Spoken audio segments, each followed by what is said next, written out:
A ver, chicos, buenos días ante todo, esperando pues de que este año sea mucho mejor para todos. A ver, permítame presentarme, soy el profesor Alfredo Nolasco, estoy a cargo del curso de Economía en su sección, también soy egresado de esta casa de estudios, San Marcos.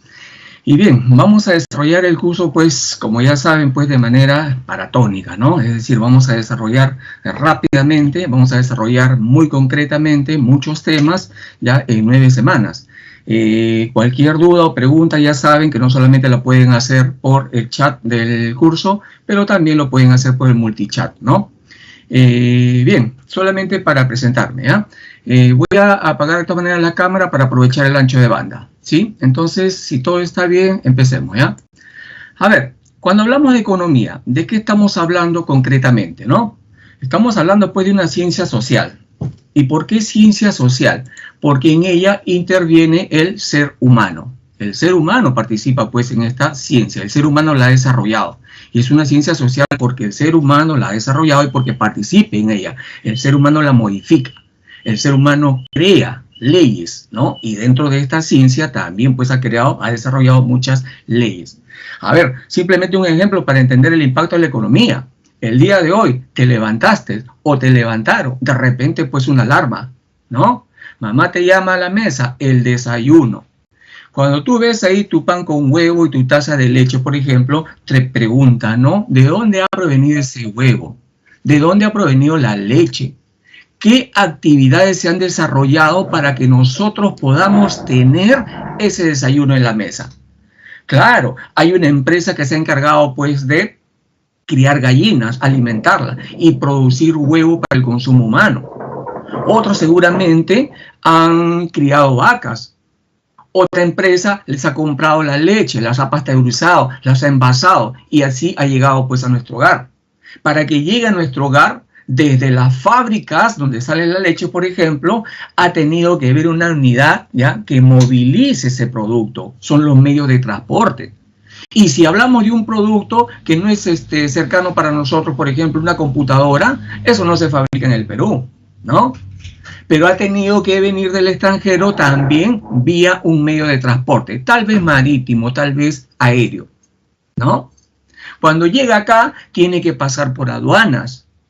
Aduana le puede dar el visto de si se revisa o no se revisa ese producto que está ingresando. No se puede revisar todo por aduanas, ¿no? Una vez que llega acá, quien lo ha importado de repente, la laptop, ¿no?, le va a agregar ciertos costos adicionales que nosotros como consumidores vamos a tener que pagar. Cuando llega la laptop a tu casa, de repente no solamente la usas para escuchar tus clases. De repente, pues, tu hermano, tu papá, tu mamá también le destinan para realizar, pues, algún trabajo. Están desarrollando actividades económicas para generar los ingresos que van a servir justamente para abastecerse de alimentos y los cuales tú los has visto en tu desayuno. Tú te estás preparando. ¿Te estás preparando para qué? De repente te gusta el conocimiento, te gusta la ciencia, ¿no? Pero te estás preparando básicamente para que te puedas enfrentar a un mundo laboral, para que te desempeñes profesionalmente, para que de repente generes empresa, generes trabajo. Entonces te das cuenta que solamente un hecho de observación, nuestro desayuno, involucra una serie de actividades económicas a nivel mundial. Esa es la economía. Cómo obtenemos nuestros ingresos, cómo obtenemos nuestros alimentos, cómo satisfacemos nuestras necesidades, cómo desarrollamos actividades para producir los bienes y servicios que van a servir justamente para sustentar nuestra vida. Y la economía está presente desde hace mucho tiempo, incluso desde antes que la concibamos como ciencia. Y va a estar a lo largo de toda tu vida. Naciste en un hospital, una organización o una clínica, una empresa, ¿no?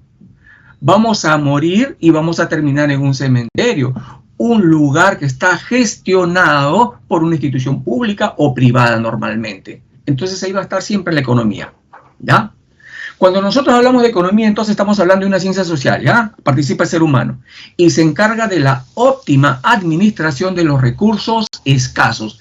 He ahí, ¿ya?, el sentido de la economía.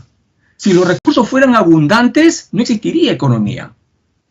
Entonces tenemos que gestionar adecuadamente, óptimamente, esos recursos que son escasos. La naturaleza nos provee de recursos ilimitados, en algunos casos sí, pero en la mayoría de los casos no. ¿Qué recursos son abundantes en el medio ambiente? Por ejemplo, la energía solar, ¿no? La energía solar, el agua, por ahora, el agua natural, ¿no? De los ríos, ¿sí? Entonces, la economía se enfoca solamente en los recursos escasos, ¿ya? No en los abundantes, por si acaso. A esos recursos escasos normalmente lo conocemos como bienes económicos, ¿ya? ¿Y por qué gestionamos los recursos escasos? Para hacer que alcance a la mayoría, no a todos, ¿ah? A la mayoría, no a todos. Y con ello nosotros podamos satisfacer nuestras necesidades, ¿ya?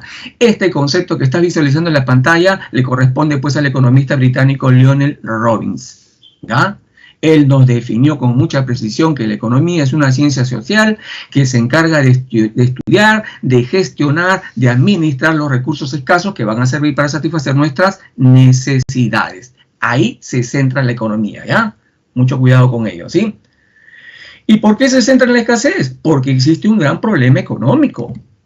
Y es que los seres humanos tenemos necesidades ilimitadas. Ilimitadas. Y además, los recursos que van a servir para satisfacer nuestras necesidades son limitados, son escasos, ¿ya? Entonces ahí aparece el problema de la escasez, ¿no?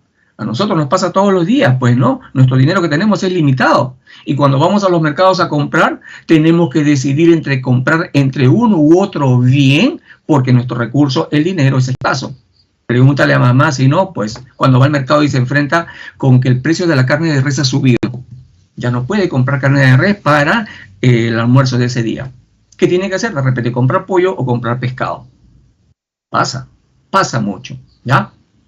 Bien, entonces ahí está la economía. ¿De dónde proviene la palabra economía? ¿Ya? La palabra economía se la debemos pues a un filósofo y militar griego llamado Jenofonte, que en su obra Oikonomicus, o simplemente traducido el económico, se refiere pues a la administración eficiente de los niveles de producción que tiene la familia. Las familias ricas específicamente en esa época, ¿no? La Grecia antigua.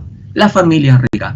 Entonces, con este concepto, administración eficiente de los niveles de producción de las familias, está hablando de la economía doméstica. Y está fundamentando su definición desde una perspectiva racional. ¿Qué significa racional? Que estas personas siempre iban a querer generar más riqueza. ¿Cómo era una familia rica en la Grecia antigua? ¿Qué tenían? Tierras, ¿no? Tenían herramientas, tenían animales, tenían esclavos. Y ellos siempre iban a procurar incrementar esa riqueza. Recuerda, se fundamenta en una perspectiva racional. Siempre iban a buscar el incremento o el excedente económico a través de sus habilidades, a través de la organización, a través de la división del trabajo. Etimológicamente, pues, economía proviene de lo que nos dijo Jenofonte, oikos, que significa casa, hogar o hacienda, y nomos o nemein también, que significa ley, gobernar o administrar. En pocas palabras, para los griegos, economía es la administración de la casa o hacienda. Y entiende que esa casa o hacienda tiene riqueza que se tiene que seguir produciendo, que tiene que seguir incrementándose, ¿ya? Entonces, ese es el concepto, pues, de Jenofonte, ¿ya? A ver. El objeto de estudio de la economía. ¿Por qué se estudia la economía, no? Bien, el objeto de estudio, pues, se basa básicamente porque indica qué es lo que se quiere saber a través de esta ciencia, ¿no? Abarca todos los problemas relacionados, pues, con la producción, la distribución de los bienes y servicios que se van a destinar justamente a satisfacer las necesidades humana. Recuerda, este es un concepto netamente relacionado con la producción, la distribución, hacer llegar los bienes hacia la familia y el consumo propiamente. Ese es el objeto de estudio, ¿ah? ¿Ya? ¿Qué es lo que queremos saber del objeto de estudio? Los problemas relacionados con la producción, distribución de los bienes y servicios que van a servir para satisfacer las necesidades humanas. ¿Y cuál es la finalidad de la economía? ¿Cuál es la necesidad de la economía? Básicamente, pues, cuando hablamos de finalidad, estamos hablando de qué es lo que queremos lograr o alcanzar. Y aquí se basa, pues, en la organización de toda la información proveniente del entorno, de la realidad, de los fenómenos económicos, y que van a servir para determinar para formular leyes, postulados, teorías, principios políticos, modelos económicos. ¿Y para qué hacemos tanto? Porque ello va a permitir lograr la satisfacción de las necesidades humanas y alcanzar el bienestar, pues, que es lo que queremos finalmente, ¿no? Es lo que queremos finalmente. Por eso se estudia la economía, ¿ya? Por eso se estudia. Entonces, las palabras finales de la finalidad, alcanzar el bienestar. Eso es lo que busca la economía. Pero recuerda, las necesidades son ilimitadas y los recursos son escasos, ¿ya? A ver, método de estudio. Como toda ciencia, pues la economía también se basa en un método de estudio, ¿no? Y este método de estudio, pues, tiene que ver con los métodos de la ciencia. Y aquí vemos, pues, el método inductivo y deductivo. El método inductivo, básicamente, se parte, pues, de situaciones particulares, pequeños hechos, fenómenos que ocurren en diferentes lugares, ¿no? Y con esos pequeños hechos vamos a formular algo general. Entonces, parte de la observación de la realidad, pequeños casos, para construir una ley general. Ese es el método inductivo, ¿no? Por ejemplo, ahora con la pandemia, ¿no? Vamos a ver el precio del pan, ha subido. Vamos a ver el precio del alcohol, ha subido. Vamos a ver el precio del pollo, ha subido. El precio del dólar ha subido. Entonces, fíjate, estás viendo muchos casos particulares. Estás viendo muchos casos particulares, ¿no? A ver, ¿qué podemos deducir de ello? ¿Qué hacemos nosotros normalmente cuando los precios de los productos suben? ¿Consumimos más o consumimos menos? ¿Qué hacemos de manera normal, chicos? No hablo de situaciones ya muy propias, pues, de algunos sucesos, ¿no? ¿Qué es lo que hacemos cuando los precios suben? ¿Compramos menos o compramos más? Tendemos a comprar menos, pues. Entonces, fíjate, sube el precio del pan, sube el precio del pollo, sube el precio de la gasolina, sube el precio de repente de la leche. ¿Qué hacemos? Compramos menos. O lo podemos sustituir por otros productos más baratos. Más baratos, ¿no? Entonces, fíjate, muchos casos particulares subieron los precios. Una ley general, cuando suben los precios consumimos menos. Eso lo vamos a ver más adelante con la oferta y la demanda. ¿Ya? Ese es el método inductivo entonces. Y el método deductivo, todo lo contrario. Partimos de una ley general para demostrar los casos particulares. Partimos de una teoría, de un postulado, de un principio para demostrar, ¿ya?, los casos particulares. Por ejemplo, tú conoces mucho en matemáticas la ley de Pitágoras, ¿no? Pitágoras, uno de los piratas más conocidos en la antigüedad. Tú sabes que esa ley solamente tiene su nombre, pero él no lo formuló. Los descubrimientos más antiguos sobre esa ley datan de la época de los chinos. Bueno, pero él se encontró con ello, pues él lo formuló y él lo presentó como un modelo algebraico. ¿Qué dice la teoría de Pitágoras? El teorema de Pitágoras, ¿no? La hipotenusa al cuadrado es igual a la suma de los cuadrados de los catetos, ¿no? Hasta ahí lo conocemos, pero hay un requisito. ¿En qué triángulo se cumple el teorema de Pitágoras? ¿En cualquier triángulo? No, solamente en los triángulos rectángulos. Entonces partimos de la ley general, ¿no? Y vamos a comprobarlo en diferentes rectángulos. A ver, ¿qué pasa si los catetos valen 3, 4 y la hipotenusa 5? ¿Se cumple el teorema de Pitágoras? Sí. Si el cateto vale 1, el otro cateto 1 y la hipotenusa raíz de 2, ¿se cumple el teorema de Pitágoras? Sí. ¿Qué pasa si un cateto mide 8 y el otro mide 3 y la hipotenusa mide 2? ¿Se cumplirá el teorema de Pitágoras? No, está loco, profesor. ¿Cómo puede haber un triángulo rectángulo con una hipotenusa mayor que los catetos? No, ¿no? Entonces, fíjate, partimos de una ley general y lo aterrizamos en casos particulares para demostrar su funcionamiento y luego, pues, para poder aplicarlo. Ese es el método deductivo entonces, ¿ya? Y en economía puedes hacer lo contrario, ¿no?, al análisis que hicimos en el método inductivo, ¿no? Si tú ves que la gente está comprando menos un producto, ¿qué puede estar pasando? Puede estar pasando que sus precios se hayan incrementado, ¿no? Entonces ya, a ver, la gente compró menos. Las últimas indicaciones, pues, del Ministerio de Economía dice que la gente ha consumido menos pollo este mes. Vamos a los mercados. ¿Qué ha pasado con el precio del pollo? ¿Cuánto estaba antes? ¿Cuánto está ahora? Ha subido, ¿no? Lo podemos constatar también de esa manera, ¿ya? Esos entonces son los métodos de estudio de la economía, ¿eh? A ver, el problema de la escasez. Este es el principal problema que se estudia en la economía. el principal problema, la escasez de los recursos. Ojo, cuando hablamos de escasez, no significa inexistencia, significa relativa insuficiencia. Ese es el concepto de escasez, ¿ah? No es inexistencia, es relativa insuficiencia. Fíjate qué es lo que ocurre en el gráfico, por favor. Fíjate qué es lo que ocurre, ¿no? Los seres humanos tenemos necesidades ilimitadas y además ya sabemos que los recursos son limitados. Esas dos connotaciones antagónicas van a generar un conflicto. Ese conflicto se va a traducir en la escasez. Se genera escasez. ¿Por qué no podemos satisfacer nuestras necesidades que son ilimitadas? Porque los recursos son escasos. Oye, me gustaría viajar todos los días en taxi. Ah, pero no me alcanza el dinero pues para pagar un taxi todos los días. Entonces, fíjate, entre las necesidades humanas ilimitadas y los recursos insuficientes genera escasez. Esa escasez nos obliga a usar los recursos con eficiencia. Entonces, ahí la eficiencia nos va a obligar a elegir. El caso de mamá cuando va al mercado, ¿no? No alcanza el dinero, está escaso, ¿no?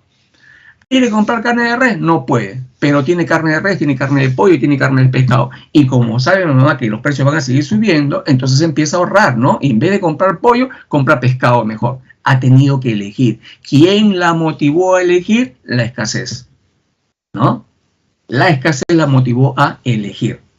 Esta necesidad de elegir supone, pues, que ante muchas opciones yo tenga que elegir una. Y por lo tanto, rechazar las otras opciones, renunciar a las otras opciones, ¿no? Y esta renuncia a las otras opciones es lo que en economía se conoce como el costo de oportunidad. El costo de oportunidad, un concepto también muy peculiar, muy importante en la economía, que vamos a ver, ¿ya? El costo de oportunidad. Recuerda, está relacionado con esto. Yo tengo varias opciones para elegir. La escasez me obliga a elegir. Elijo uno. Pero por elegir ese uno, yo renuncio a las otras opciones. Esa renuncia es el costo de oportunidad. Vamos a ver qué significa. A ver. Aquí tenemos entonces el costo de oportunidad. Ya sabemos que la escasez nos obliga a elegir entre varias alternativas, ¿no? Razón por la cual nosotros debemos sacrificar algo, tomar una decisión. Esto precisamente que dejamos de lado al elegir, ¿no? Algo es lo que en economía se conoce como el costo de oportunidad. Recuerden entonces, como los recursos, el tiempo, el dinero, los bienes son escasos y además tienen usos alternativos, todo lo que hagamos tiene un costo. Todo lo que hagamos tiene un costo. A ese costo se le llama el costo de oportunidad. El de la oportunidad perdida, ¿no? Tienes un examen en la universidad, te llama de repente la chica o el chico que más te gusta para salir. Entonces tienes que elegir entre quedarte estudiando o salir con el chico o la chica que te gusta. Pero como tú eres muy estudioso, tú decides quedarte a estudiar. ¿Qué ha pasado ahí? Has perdido la oportunidad de salir con el chico o la chica que te gusta. Ese es el costo de oportunidad, ¿ya? Ese es el costo de oportunidad. Recuerda, es el valor en todo caso, monetario, ¿no? Es el valor monetario o el valor máximo que sacrificamos y que además es alternativo al tomar una decisión económica. El valor al que se renuncia por consumir o utilizar un bien o servicio para un propósito dado en lugar de otros posibles, ¿ya? Ese es el costo de oportunidad, a tenerlo en cuenta, por favor. Ahora hablemos de las necesidades humanas. Todos tenemos necesidades. La necesidad humana se traduce como una sensación de carencia. Algo nos falta. Es una sensación desagradable. Es una angustia. Es un estado físico y mental, ¿ya? Es un estado de desequilibrio que experimentamos cuando nos impulsamos a buscar la satisfacción a través de un bien o servicio. Imagínate, pues, clases presenciales, sales a las 3 de la tarde de clases, vas caminando a tu casa, de repente pasas por un restaurante y te llega el rico olor de tallarín verde, por ejemplo, ¿no? ¿Qué va a pasar en ese momento en tu mente? Empieza a procesar, empieza a generarse la sensación de carencia, algo desagradable, angustia. ¿Cómo se llama eso? Hambre. Y te apuras para llegar a casa. El bus se demora demasiado, empiezas a renegar. Ese es el desequilibrio, pues. Llegas a casa, mamá, por favor, sírveme rápido. Te sirve un poquito, pero mamá, tan poquito. Desequilibrio. Fíjate cómo aparecen las necesidades humanas, ¿ya? Pero además, cuando aparecen las necesidades, ¿no? Con la sensación de carencia, con el estado de desequilibrio, también aparece el deseo. La reproducción mental del bien o servicio con el cual tú vas a satisfacer esa sensación de carencia. Estás con hambre camino a casa, ya sabes que mamá está preparando tallarín verde, ¿a poco no? En el camino vas pensando en los tallarines verdes. ¿Habrá hecho pollo frito mamá con el tallarín verde? ¿Habrá hecho huancaína para acompañarlo? Esa es una reproducción mental de cómo yo ya estoy buscando satisfacer la necesidad. Entonces, entre la sensación de carencia y el deseo de satisfacer, ¿ya? O de eliminar esa sensación de carencia, aparece un conflicto. Ese conflicto es el que genera una necesidad, ¿ya? Esa necesidad, ¿ya? La vamos a satisfacer a través de un bien o servicio que va a servir justamente para suplir esa necesidad. Tienes sed, buscas un vaso de agua, un refresco, una gaseosa, ¿no? Entonces, se va a producir un esfuerzo para poder llegar a ese bien o servicio que va a satisfacer tu necesidad. Pero para que ese bien o servicio esté ahí a disposición tuya, para que pueda satisfacer tu necesidad, alguien tiene que haberlo producido. Por lo tanto, la sociedad tiene que desarrollar actividades económicas. Alguien lo tiene que producir y poner en el mercado. Entonces, fíjate, alguien desarrolla actividades económicas, pone el producto a tu disposición. Tú haces un esfuerzo para obtener ese producto que va a servir justamente para eliminar el desequilibrio que aparece en ti cuando tienes una necesidad por satisfacer, ¿ya? Y finalmente, ¿cómo satisface tu necesidad? Con el consumo. Con el consumo. Almuerza, listo, satisfecho. Hasta un ratito más, ¿no? ¿Tienes sed? Tomas un vaso de agua, satisfecho. Hasta un momento más, ¿ya? Entonces, esas son las necesidades, ¿ya? ¿Cómo se clasifican? Necesidades se clasifican en primarias, secundarias y terciarias. Esta concepción proviene del aporte del psicoanalista Abraham Maslow, que definió pues su pirámide de las necesidades. Él las definió pues en 5 niveles. En una pirámide donde en la base, en el primer nivel, están las necesidades más prioritarias que debemos satisfacer. Y que además la mayoría de personas se encuentran ahí. Y en la cúspide de su pirámide están las necesidades menos importantes, pero que también muy pocas personas pueden satisfacer. Él nos habló de 5 niveles, ¿no? Las necesidades vitales o fisiológicas que tienen que ver pues, con la alimentación, vestido, vivienda, etc. Nos habló de las necesidades de seguridad, sociales, autoestima y de autorrealización. En economía, todo eso lo resumimos en 3 tipos de necesidades. Necesidades primarias, que son las imprescindibles para la vida y que están relacionadas con las necesidades vitales o fisiológicas de Abraham Maslow, ¿no? Ahí está la alimentación, pues, vestido, vivienda, mantenimiento de la salud. Ojo, mantenimiento de la salud, sanarse si quieres llamarlo así. La homeostasis, que debes conocer este concepto de biología, ¿no? La respiración, el descanso, el sexo para reproducción, no por placer. Entonces, esas son las necesidades primarias en economía, todas las que son imprescindibles para la vida. ¿Cómo la tienes que identificar? Si sirve para mantener tu vida, para que tú sigas vivo, es una necesidad primaria. En la secundaria buscamos nosotros satisfacer un poquito pues de nuestro entorno, mejorar nuestra calidad de vida y la de nuestra familia. Buscamos pues por ejemplo mejor educación, entretenimiento, ahorro, seguridad física, un empleo seguro, ¿no? Propiedad privada, etcétera. Es decir, buscamos ya un cierto nivel dentro de la sociedad, pero lo hacemos básicamente para protegernos, para elevar nuestra calidad de vida. Esas son las necesidades secundarias. Y las terciarias ya son las necesidades pues suntuosas, banales, de capricho que tienen las personas, ¿no? Aquí ya básicamente buscamos satisfacer pues el ego, ¿no? Tengo dinero, en vez de comprarme de repente un Toyota, me compro pues un Jaguar, ¿no? De repente, un auto muy caro, ¿no? De repente, pues yo puedo comprar alimentos todos los días y prepararlos, ¿no? No, mejor me voy a comer en un restaurante caro todos los días porque lo puede pagar, ¿no? Aquí las personas pueden llegar incluso al límite de la autorrealización, buscan desarrollar su potencial, buscan mejorar su comportamiento moral. Aparece pues el autorreconocimiento, la confianza, el respeto, el éxito que buscan las personas. Buscan sentirse reconocidas, ¿no? Por eso es que aparecen pues personas que dan ayuda a otras, ¿no? ¿Cuántas veces has visto videos tú en Facebook? Aquellas personas que dicen que están ayudando a las personas, pero van ahí con su cámara grabando, ¿no? Todo un show. Buscan pues justamente autorreconocimiento. Están buscando ellos, ¿ya? Entonces, a tener cuidado. Un ejemplo rapidito para ver que haya quedado claro esto, ¿no? Imagínate una persona comiendo en un restaurante caro, ¿ya? Viene el mozo y le dice, señor, ¿le gustó la comida? Era un platito de brócoli, ¿no?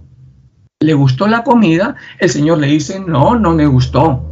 Solamente lo consumo por los nutrientes. Pregunta, ¿qué tipo de necesidad está satisfaciendo esta persona? A ver, chicos, participen. ¿Qué tipo de necesidad está satisfaciendo esta persona? Un plato carísimo, pero que lo está comiendo solamente por los nutrientes. ¿Qué tipo de necesidad? ¿Primaria, secundaria o terciaria? A ver, chicos, participen. ¿Ah? ¿Terciaria? Porque está pagando caro. Primaria. Muy bien.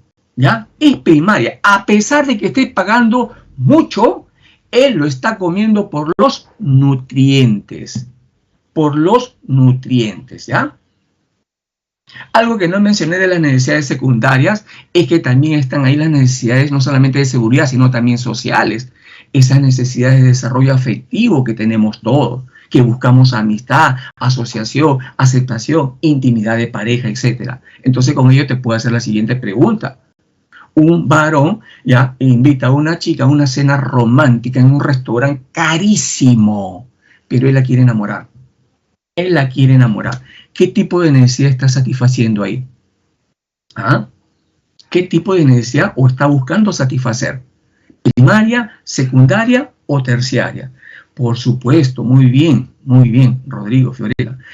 Secundaria, porque está buscando desarrollo afectivo. Quiere pareja, ¿ya? Bien, un ejemplo más, ¿no? Un grupo de amigos se van a ver el partido, pues un clásico entre la U y Alianza, a pesar de que no sean los mejores equipos, pero bueno, ¿ya? Pero uno de ellos que no tiene dinero, ahorra con mucha anticipación y se va a ver el partido, ¿ya?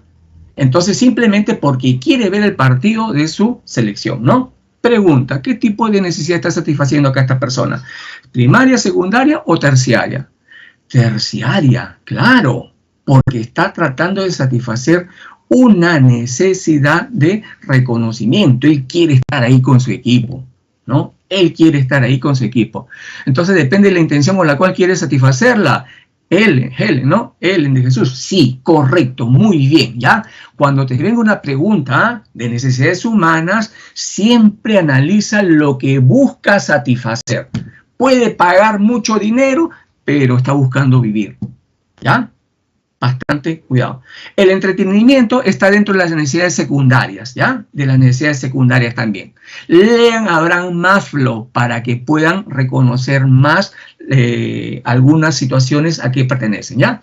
Bien, chicos, pasamos entonces. A ver, los bienes ahora. Recuerda que en la economía, ¿ya? Siempre desarrolla bienes. Los bienes y los servicios sirven para satisfacer justamente nuestras necesidades, ¿ya?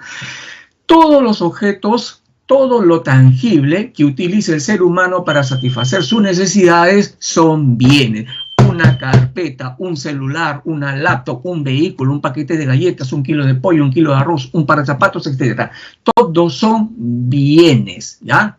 Y ojo, ojo, esos bienes que son escasos se le llaman bienes económicos.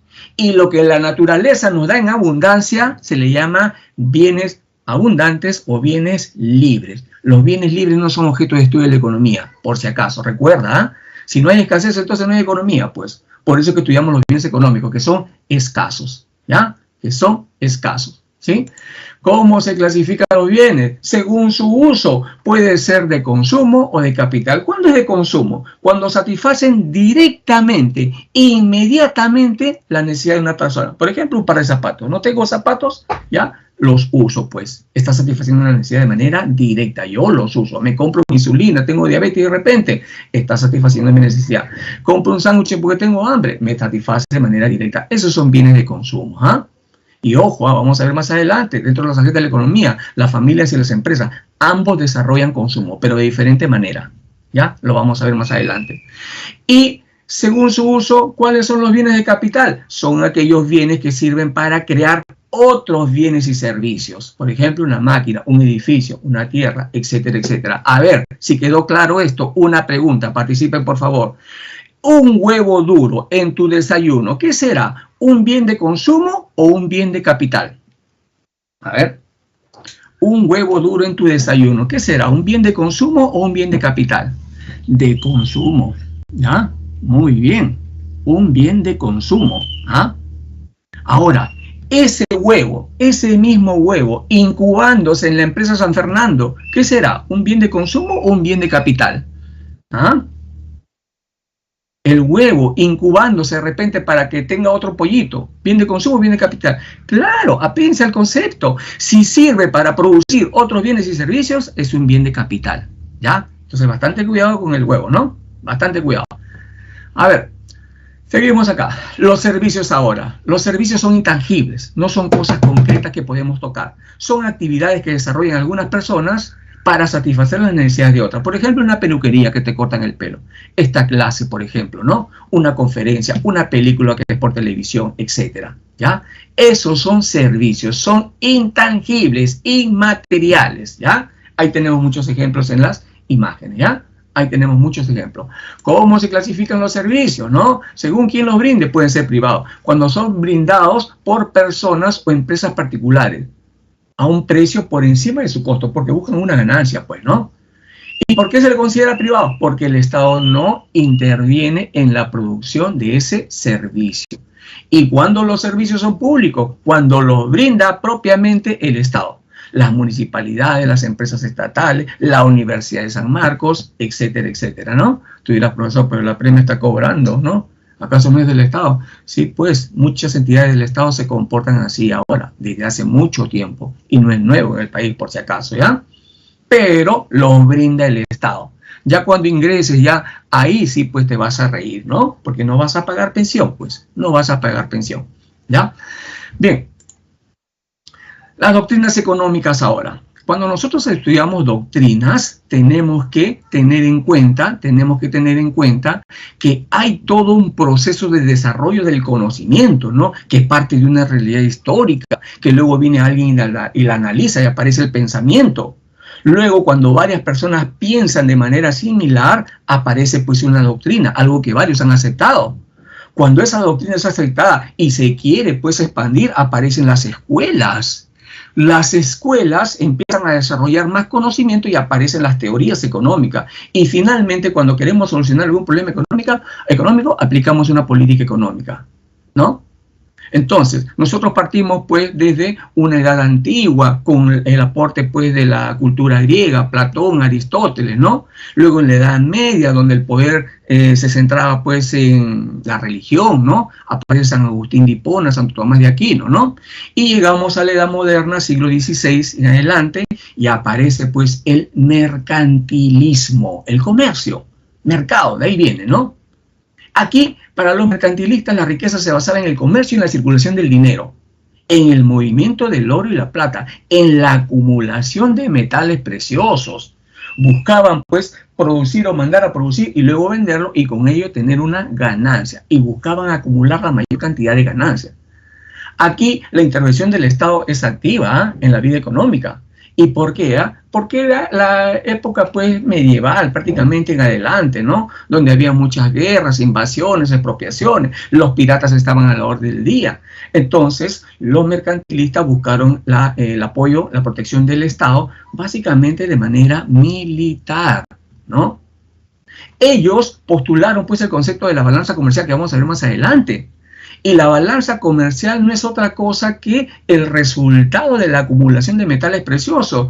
Si tú vendes, ¿no? Y además compras, ¿cuál es la mejor manera de acumular riqueza? Vendiendo más y comprando menos. es lo que en la actualidad conocemos como exportaciones e importaciones. Entonces los mercantilistas, ¿qué te dirían en la actualidad? ¿No? Exporta mucho, pero importa poco. De esa manera pues generamos un superávit, un valor positivo en la balanza comercial. Ese es el concepto que nos ha dejado desde hace mucho tiempo el mercantilismo, ¿ya? Ojo, con el mercantilismo aparece el capitalismo comercial, ¿ya? El capitalismo comercial. Luego viene la escuela fisiocrática, la Francia antigua, la Revolución Francesa, etcétera, ¿no? Ellos basaban básicamente su concepto de que la riqueza de un país provenía del aprovechamiento de los recursos naturales, de la tierra, del factor tierra, ¿no? Hacen estudios de economía, apoyándose de la matemática, ¿no? Y generan su concepto de fisiocracia. ¿Qué significa fisiocracia? Gobierno de la tierra o de la naturaleza, ¿no? Aquí, pues, para ellos la producción simplemente es generar o crear excedentes, ¿ya? A través de la agricultura, principalmente, ¿no? A través de la agricultura. Ellos nos dejaron el concepto, pues, de la tabla económica, ¿ya? Cómo los bienes y el dinero circulaban entre las clases sociales en esa época, ¿ya? Luego viene la escuela clásica. Su mayor representante, ahí está, Adam Smith, ¿no? Se desarrolla pues durante la Revolución Industrial y surge el capitalismo con el nombre de economía política. Economía política, ¿ya? Aquí surge propiamente pues el capitalismo industrial. Ellos buscan que la economía se libere del Estado, que se pueda desarrollar el comercio sin la intervención del Estado. Para ellos el trabajo pues es la fuente generadora de riqueza, ¿ya? Y depende pues de la división del trabajo y de la especialización, que se traducen pues en eficiencia y productividad. Ojo, muchos hablan pues del liberalismo, de la escuela clásica. Oye, pero ¿por qué dice que el trabajo si está diciendo lo mismo que Carlos Marx, no? Bueno, vamos a ver más adelante pues que la escuela neoclásica aclara ello, ¿ya?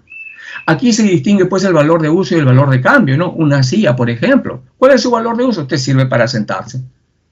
Y el valor de cambio, la puedes vender, ¿ya? Adam Smith nos deja el concepto de la mano invisible en la economía, ¿no? Te invito a que investigues un poquito más. Pero no es otra cosa que la autorregulación de las fuerzas del mercado. Eso es la mano invisible en la economía, ¿ya? La autorregulación de las fuerzas del mercado. Él decía, pues, en su obra La riqueza de las naciones, ¿no? No es la benevolencia del cervecero, del carnicero, del panadero, que nosotros tengamos, pues, carne, pan y cerveza en nuestra mesa, ¿no? No, es por su afán de lucro. Ellos quieren ganar dinero y eso es lo que los motiva a producir eso que tanta falta nos hace. Esa es la mano invisible de la economía. Si mañana sale otro panadero, tú que eres consumidor, ¿le vas a comprar al primer panadero? No, te vas a ir donde el otro porque seguramente vende más barato, ¿no? O de repente el pan es más grande, o de repente pues la cerveza es más agradable, ¿ya? Esas son las fuerzas que se mueven libremente en el mercado, el concepto de la mano invisible de la economía, ¿ya? Tiene luego la escuela socialista, su mayor representante, Carlos Marx, ¿no? Él habla pues de las luchas de clase. Bueno, el capitalismo industrial movilizó a mucha mano de obra de la tierra, de la agricultura, hacia las ciudades para trabajar en la fábrica, ¿no? Y obviamente quienes eran dueños de la fábrica eran los capitalistas, hasta ahora, ¿no? Esos capitalistas pues iban a buscar la mayor explotación de la mano de obra, haciéndole trabajar mucho y pagándole poco, ¿no? Por eso es que surge la lucha de clases, ¿no? Como elemento necesario por una sociedad igualitaria y justa según Marx. Desarrolla la teoría del valor trabajo, similar a la que mencionó pues la escuela clásica, pero le agrega más cosas. Por ejemplo, cuando te habla del valor trabajo, te habla del valor de la mercancía que está en función de la cantidad de trabajo socialmente necesario para su producción. ¿Y quién desarrolla ese trabajo socialmente necesario? La mano de obra, pues el trabajador, el operario, ¿no? Por lo tanto, ellos deberían ganar más, pero eso no ocurre, ¿no? Tú vas a trabajar en una empresa, produces como 5.000, pero te pagan 3.000. Oye, ¿y los otros 2.000? Se los apropia el empresario, el capitalista. A eso Carlos Marx le llamó las plusvalías o la plusvalía, ¿ya? Luego viene pues la escuela neoclásica. Los mismos que estudiaron la escuela clásica pues empiezan a basarse más en las matemáticas y empiezan a desarrollar más la economía como ciencia. Aparece pues un pensamiento económico basado en el valor subjetivo de los bienes, es decir, en la utilidad que tiene o en la satisfacción que nosotros les asignamos, ¿no? Te vas a comprar un polo de repente al Hueco, por ejemplo, compramos baratos ahí, ves varios polos, ¿no? Uno desconocido, y ahí aparece uno pirata que dice Nike o Adidas de repente, ¿no? Nosotros le asignamos más valor a esos logotipos, pues, a pesar de que el polo es barato en el Hueco, ¿no? Entonces, este concepto de la teoría del valor subjetivo es muy importante, porque es lo que prevalece hasta la actualidad. Y eso ocurre en la actualidad. Es cierto, hay un trabajo socialmente necesario que permite ponerle precio a los productos, pero ¿por qué cuesta más? ¿Ah? ¿Por qué cuesta más? Porque hay un valor subjetivo que nosotros les asignamos como consumidores, ¿ya? Eso es lo que nos dice pues la escuela neoclásica, ¿ah? Ellos generan el conocimiento o el estudio de la microeconomía, por si acaso, ¿ya? A ver, la escuela keynesiana, ¿qué dice John Maynard Keynes? John Maynard Keynes, ¿no?, fue un economista que surge pues durante la Gran Depresión en 1929 y él propone pues, rompiendo esquemas de sus escuelas que eran liberales, capitalistas, propone la intervención del Estado, mientras que los capitalistas y liberales dicen no, el Estado no debe intervenir, nosotros debemos actuar libremente sin la intervención del Estado, se refiere al comercio, ¿no? Él dice no, ojo, había una gran depresión, un gran problema económico en el mundo. Él dice no, el Estado debe intervenir para estabilizar la economía. El Estado puede generar más empleo, el Estado puede generar más producción, el Estado puede inyectar más dinero. Entonces le da al Estado una participación activa en la economía. Ojo, pero con el objetivo de compensar la falta de inversión ante la crisis, ante la depresión de 1929, ¿no? Y él nos habla del concepto de la demanda efectiva, que va a ser el impulsor de las actividades económicas, de la producción y el empleo básicamente. ¿Y a qué se refiere con demanda efectiva? La demanda de los 4 agentes de la economía, el consumo de los 4 agentes de la economía, la familia, las empresas, el Estado y el sector externo. Si ellos consumen más, por lo tanto, las empresas van a producir más. Si producen más, van a generar más empleo. Si generan más empleo, las familias van a tener ingresos. Si las familias tienen ingresos, empiezan a consumir más. Una ecuación simple, donde simplemente tradujo la intervención, o introdujo, perdón, la intervención del Estado, ¿ya? Hay muchos conceptos que nos deja John Maynard Keynes, por si acaso, ¿ya? Finalmente, la escuela monetarista, Premio Nobel de Economía, Milton Friedman, muy conocido en esta parte del planeta, en Sudamérica. ¿Por qué? ¿Alguien sabe sus pensamientos en qué país tuvieron mucha vigencia hasta hace poquito? ¿Ah? En Chile. En Chile. Bueno, más allá de los temas políticos, pues, impusieron esta doctrina en Chile. Una doctrina bastante agresiva. Sí, permitió el desarrollo de Chile, pero también mayor desigualdad. Para los monetaristas, la idea básica de la economía consiste pues en analizar un conjunto de la demanda total de dinero y la oferta monetaria. ¿Qué significa ello? Que la circulación del dinero en la economía puede ayudar a resolver problemas económicos o puede generar problemas, ¿ya?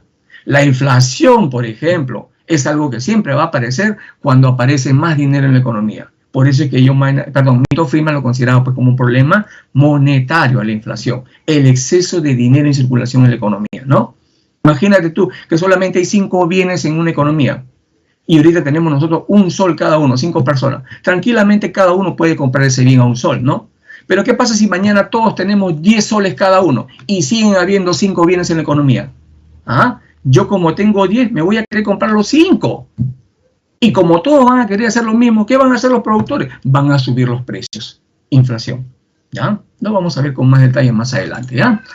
A ver, la división de la economía. Ahora, la división de la economía muy importante, ¿ya? Esta es simplemente una división académica, ¿ya? Se divide en economía positiva y normativa. ¿Qué es la economía positiva?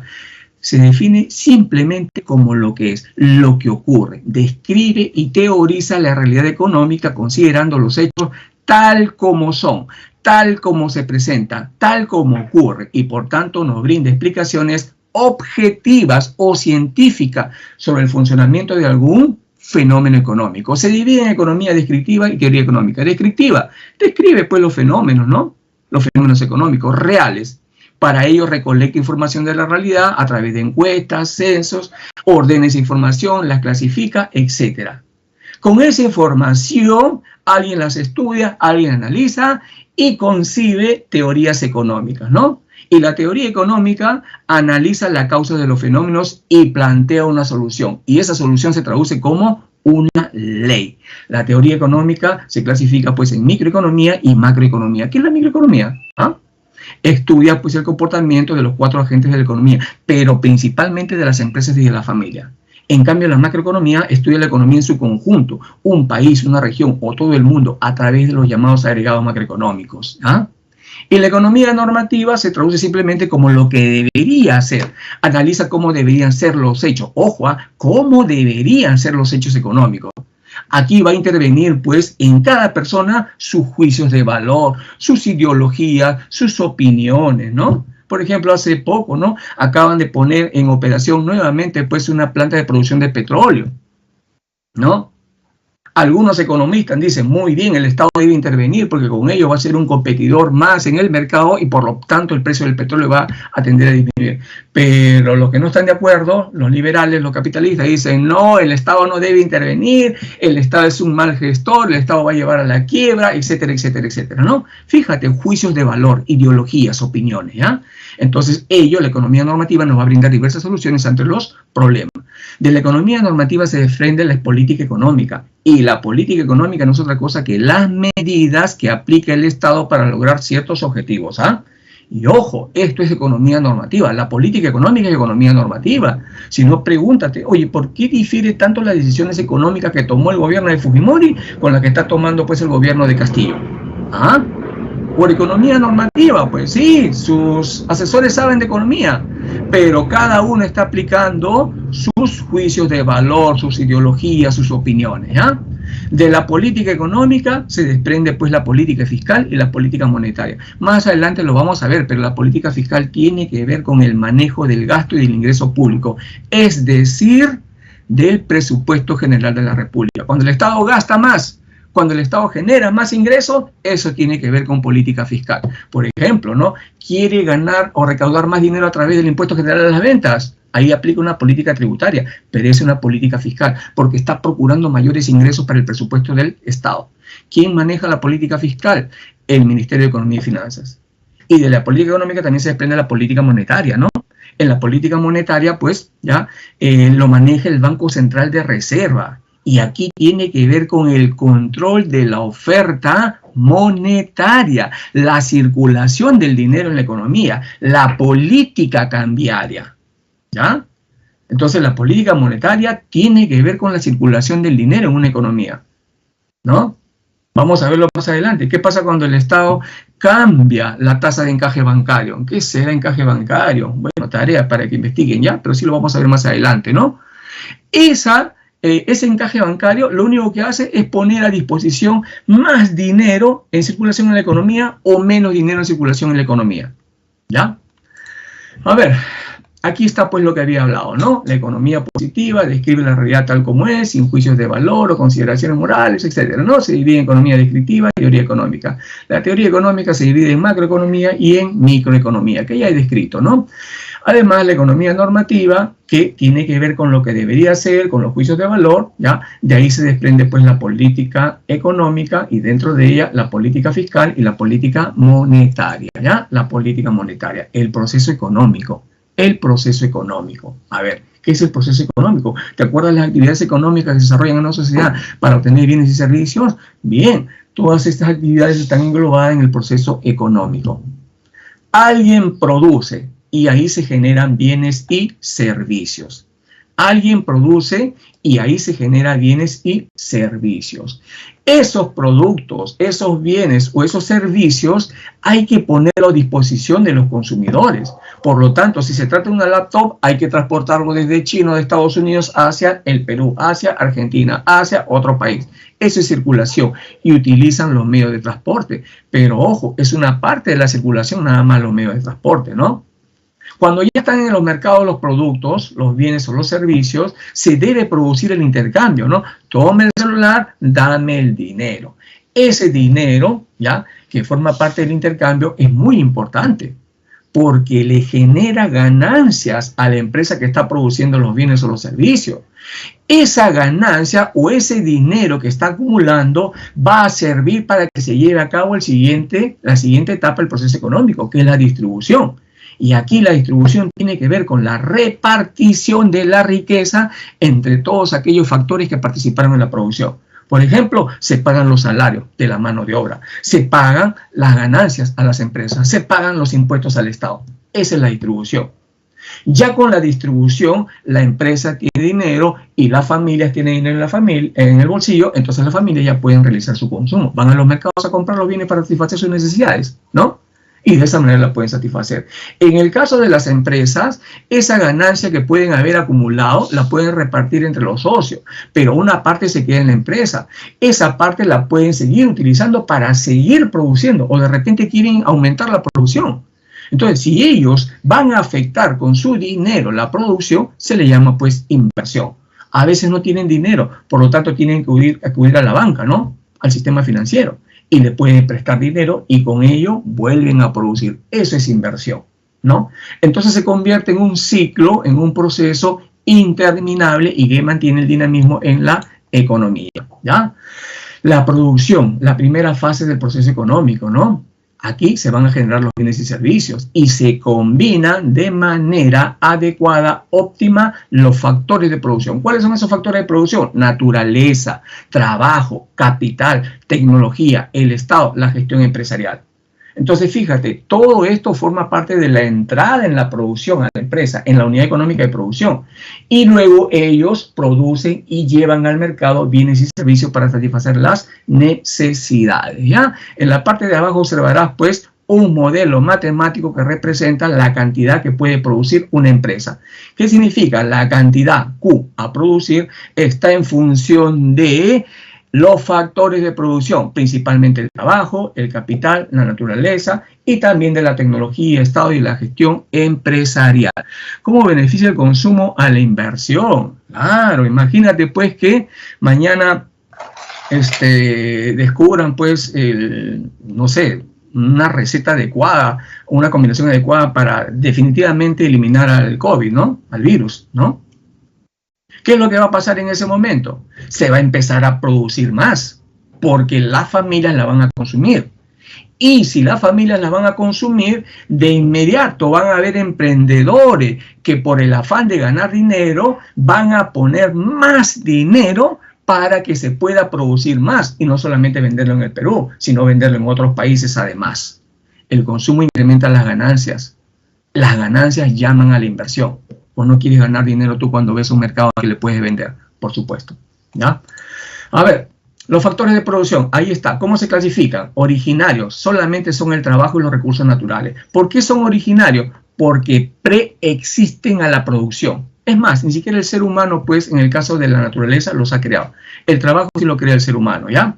El trabajo sí lo crea. Entonces, los originarios, trabajo y recursos naturales, ¿ya? Porque preexisten a la producción. Dentro de los derivados, solamente el capital. ¿Por qué? Porque la fuerza de trabajo agarra los recursos de la naturaleza, lo transforma y obtienes algo. Por ejemplo, un martillo.